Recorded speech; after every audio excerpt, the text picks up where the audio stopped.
Red de Noticias contándote que hoy se inicia oficialmente el año escolar en las instituciones dependientes del Ministerio de Educación. Esta mañana visitamos la primera escuela pública inclusiva habilitada por el MEC en la ciudad de Lambaré. Este lunes se inician las clases en todas las instituciones educativas públicas del país. Miles de alumnos volvieron a vestir sus uniformes y a caminar somnolientos hacia sus escuelas, como cada año. La fecha es especialmente significativa para el Colegio La Arboleda de Lambaré, que habilita la primera aula inclusiva a nivel central. Ellas son Rosana y Ruth, dos de las primeras alumnitas quienes van a ser beneficiadas con esta ley inclusiva 5136. Decime, ¿vos sos? ¿Cómo te llamas? Rita. ¿Estás feliz ahora va a poder venir a la escuela? Sí. ¿Qué es lo que más te gusta de la escuela? Yo estaba entre Jugar, pintar. Ñamita. ¿También? ¿Tener muchos amigos? Sí. Jazmín. Jazmín. Decime, Jazmín, ¿qué es lo que más te gusta del cole? Mira, dibujar, pintar,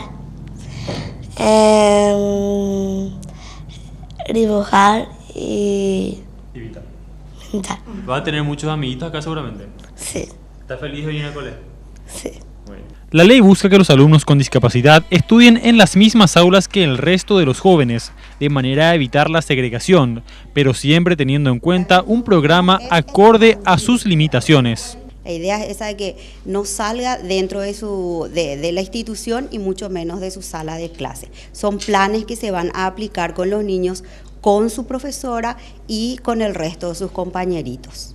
Muy bien, y nos encontramos también con las mamis de Rosana y Ruth, quienes estaban expresando que están muy felices, ya que finalmente sus hijas van a poder acceder al sistema educativo. Vamos a hablar con ella. Señora, su nombre, por favor.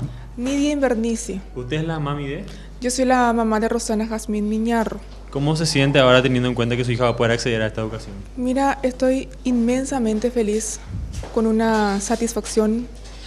Realmente agradezco a la comunidad educativa por este gran logro, porque esto es un gran paso para que nuestros hijos puedan tener una formación integral como realmente ellos se merecen. También estamos aquí con... ¿Su nombre, señora? Raquel Brites. ¿Usted es la mamá? La mamá de Ruth. Ruth ya estaba en el colegio anteriormente. Sí, tuvo que Ruth salir. el año pasado ya llegó a ingresar, pero ella tuvo que salir porque yo me accidenté. Entonces, a mediados del año, ella tuvo que abandonar las clases. ¿Cómo ve el desarrollo de su hija teniendo en cuenta este nuevo tipo de educación? Y bastante bien, gracias a Dios, y avanzamos un poco. Verle a mi hija así me llena de alegría, a no estar llevándole a otra institución, porque a veces uno no puede o no tiene, en mi caso, para andar llevándole a una escuela especial. Entonces ya, gracias a Dios, tenemos todo nuestro barrio en nuestra escuela. La supervisora expresó que existen aproximadamente 80 instituciones educativas en Lambaré y que se espera extender este sistema a toda la ciudad, siempre y cuando el limitado presupuesto así lo permita.